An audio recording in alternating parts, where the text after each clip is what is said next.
नमस्कार, राज की बात में आपका स्वागत है। पैतरा, प्रोपेगेंडा, साजिश और हकीकत, ये सारे शब्द जो ऐसे हैं आजकल ये सैफ अली खान के अटैक कांड में एक एक करके सामने आ रहे हैं।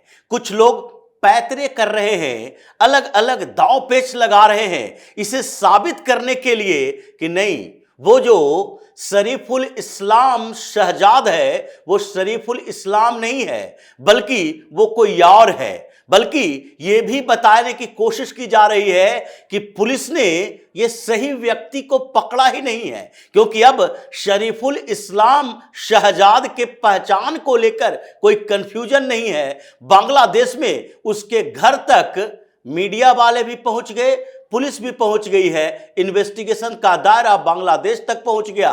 उसके पिता से बातचीत हो चुकी है, उसके लोगों से बातचीत हो चुकी है। वो कब आया है हिंदुस्तान में, कब यह पश्चिम बंगाल में एंट्री के बाद कोलकाता में कुछ दिन तक काम किया, उसके बाद वहीं से फर्जी आईडी बनाकर कैसे वो मुंबई में एंट्री किया, यहां कहां कहां काम किया, उसके सारे लोगों का इन्वेस्टिगेशन तो हो गया। लेकिन अब पैतरा क्या है? पैतरा तो यही है कि किसी तरीके से शरीफुल इस्लाम शहजाद को कोई और साबित कर दिया जाए। यह कहा जाए कि नहीं, मुंबई पुलिस ने सही व्यक्ति को नहीं पकड़ा। उसके लिए क्या किया जा रहा है? उसके लिए वो सीसीटीवी फुटेज से चेहरा मिलाया जा रहा है। हालांकि सीसीटीवी कैमरे कहीं भी सैफ अली खान के बंगले के आसपास नहीं है, वो फ्रंट गेट पर नहीं है, वो कॉरिडोर में नहीं है, और नहीं है या फिर किसी गुप्त तरीके से लगाया गया था ताकि उसका एक्सेस किसी और तक न पहुंचे, केवल सैफ अली खान के परिवार तक हो। इसे भी अभी इन्वेस्टिगेट किया जा रहा है, क्योंकि पूरा का पूरा कॉरिडोर अगर खाली है, वहां कोई सीसीटीवी कैमरा नहीं है, तो फिर कैसे ये पता चलेगा कि उसके इर्द गिर्द कौन कौन से लोग आते जाते रहे। लेकिन ये जो सीसीटीवी कैमरे के फुटेज अलग अलग जगहों से लिए गए, उसके एग्जिट के समय लिए गए, नीचे के सीढ़ियों के पास से लिए गए, और फिर उसका फोन नंबर, उसका सिम कार्ड, और जहां जहां उसने अपने फोन का इस्तेमाल किया, ये सारे इन्वेस्टिगेशन रिपोर्ट सामने है। जब वो हथियार मिल चुका है कि इसी चाकू से हमला किया था, तो इन लोगों ने पैतरा क्या लिया कि अब किसी तरीके से यह साबित करना है कि मुंबई पुलिस ने सही व्यक्ति को नहीं पकड़ा। मुंबई पुलिस किसी और व्यक्ति को पकड़ के लाई है, और उसका नाम शरीफुल इस्लाम शहजाद है, और वो एक मुसलमान है, बांग्लादेश से आया है घुसपैठ करके। तो इससे पूरा का पूरा मामला गड़बड़ हो जाएगा। और डर एक और है, डर उसके कई खुलासे से है, राज कई छिपे हुए हैं, क्योंकि शरीफुल इस्लाम शहजाद अभी भी पुलिस की कस्टडी में है। मुंबई पुलिस ने एक और कस्टडी की मांग की कि अभी पूरा इन्वेस्टिगेशन नहीं हुआ है। इसने कुछ चीजें तो कन्फेस की है, लेकिन अभी भी कई खुलासे होने बाकी हैं कि वो वहां तक पहुंचा कैसे, ये अभी तक चुप है, बता नहीं रहा कि हमें कहां से ये सारी जानकारी मिली। अभी वो कंफ्यूज है कि बताएं कि नहीं बताएं, और इसीलिए उसने अब तक चुप्पी साध रखी है। बोल रहा है, मुझे तो पता ही नहीं था कि वो सैफ अली खान का घर है, मुझे तो कुछ पता ही नहीं था कि वहां पर कैसे और कौन लोग रहते हैं। लेकिन उसे यह पता था कि दीवार कब कूदना है, यह पता था कि सिक्योरिटी गार्ड कब सोया रहता है, यह पता था कि दो में से कब एक बाहर जाता है, एक अंदर रहता है। यह सारी जानकारी थी। उसे यह भी पता था कि साफ्ट का रास्ता कहां है, यह भी पता था कि वो किस कमरे में खुलता है, लेकिन यह जानकारी नहीं दे रहा कि वो क्यों और कैसे वहां जा पाया, किन लोगों ने सहयोग किया।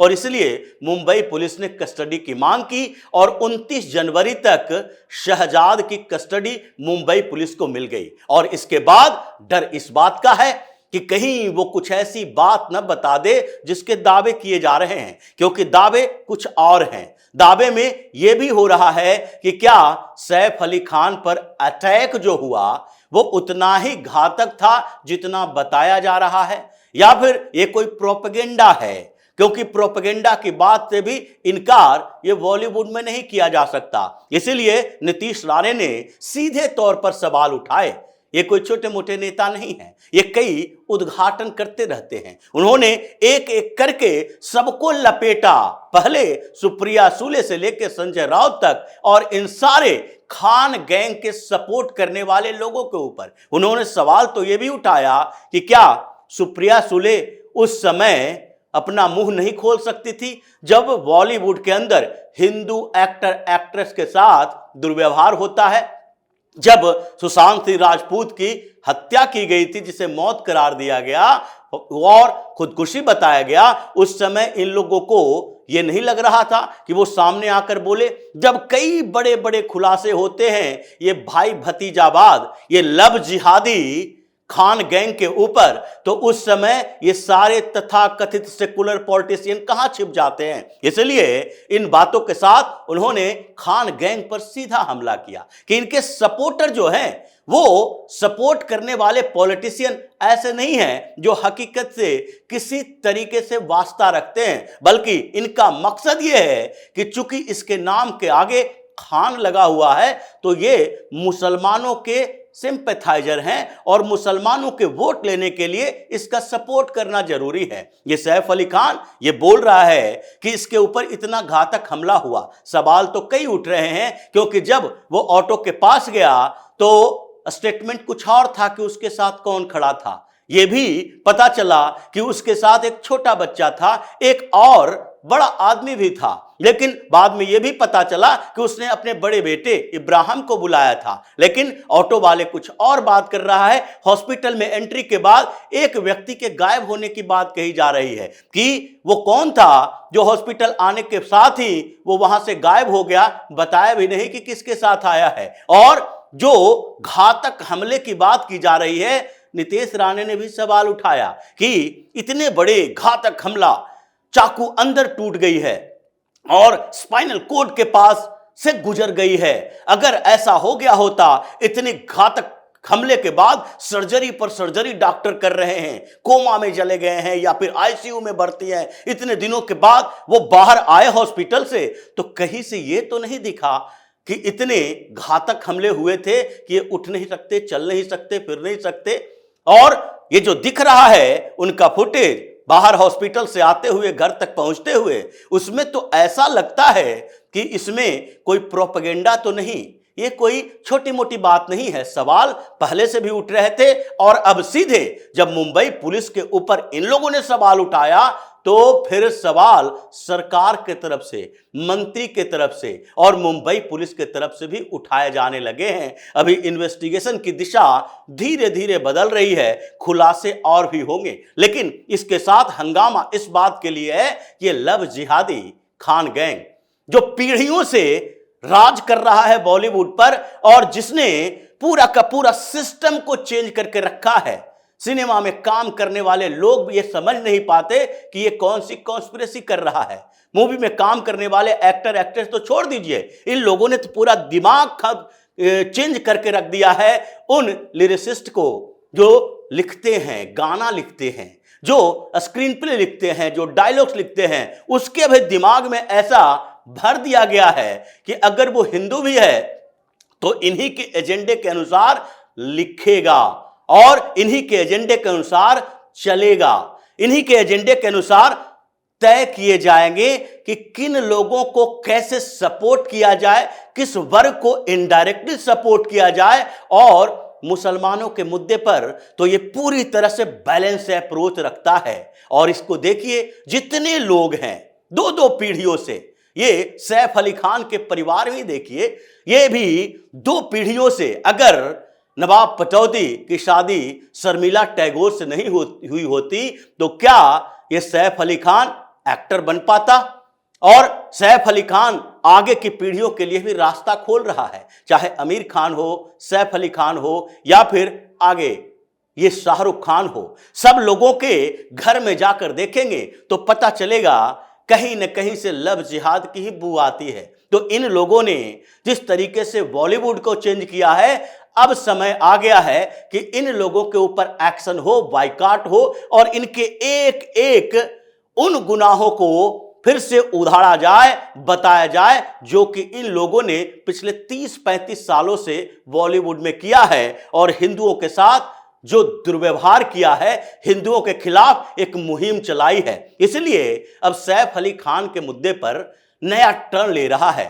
फोरेंसिक जांच जो सामने आई, रिपोर्ट सामने आई, उसमें भी कुछ नए खुलासे हुए और स्टेटमेंट जो लिए जा रहे हैं, चाहे ऑटो ड्राइवर का स्टेटमेंट हो, सैफ अली खान का स्टेटमेंट हो, उसकी इंजरी रिपोर्ट हो, या फिर उसके परिवार के दूसरे लोगों का हो, उसके मेड का हो, या आगे हॉस्पिटल के स्टाफ का हो, सबके स्टेटमेंट को वेरीफाई किया जा रहा है। क्रॉस क्वेश्चनिंग का समय आ गया है। लेकिन सबसे बड़ी बात तो यही है कि ये जो शहजाद है, जिसको ये लोग गलत बता रहे हैं, उसके पीछे की बड़ी वजह सामने आती दिखाई पड़ रही है कि अगर शहजाद ने कह दिया कि हमें ऐसा करने के लिए कहा गया था और हमने क्या क्या बचा बचा कर किया है, तो फिर उसके बाद यही लोग फंस जाएंगे। इसलिए अब वकीलों की फौज उतारने की बात की जा रही है। कोर्ट में पहले ही दिन जब कस्टडी बढ़ाने की बात की गई, तो सीधे तौर पर उसके वकील बने हुए लोगों ने कह दिया और सवाल उठाया कि वो व्यक्ति ही नहीं है जिसने सैफ अली खान के ऊपर हमला किया था, उसके घर में चोरी करने के इरादे से गया था। ये दूसरा व्यक्ति मुंबई पुलिस पकड़ कर लाई है और उसे कन्फेस करवा रही है और उसी के कहने के अनुसार अब देखिए कितनी बड़ी विडंबना है कि उसने एक एक चीज बताई है अभी तक, कि कहां चाकू छिपाया, कहां गए, कहां आए, कैसे, ये सारी चीजें बताई है। अभी उससे पहले की चीजें खुलवाना है तो उसके पहले ही इन लोगों ने पैतरा चलना शुरू कर दिया कि नहीं, वो व्यक्ति है ही नहीं, ये तो कोई और है, जिसे पकड़कर मुंबई पुलिस अपनी थ्योरी को सही साबित करने में लगी है। लेकिन खुलासे होंगे, नए टर्न आएंगे और फिर ये पूरा का पूरा लव जिहादी खान गैंग के ऊपर एक्शन होगा और वो भी एक के बाद एक, बाइकाट से लेकर इनके घर के सिक्योरिटी सिस्टम तक सबकी जांच होगी और उसके बाद इन लोगों को पता चलेगा कि मुंबई पुलिस हो या फडणवीस की सरकार हो या पीएम मोदी हो, इन लोगों की छवि खराब करने का परिणाम क्या भुगतना पड़ता है। तो इसी तरह की खबरों के साथ फिर से हाजिर होंगे। तब तक के लिए बने रहिए हमारे साथ और देते रहिए हमें सहयोग, ताकि इसी तरह की खबर हम आपके लिए लाते रहे। धन्यवाद।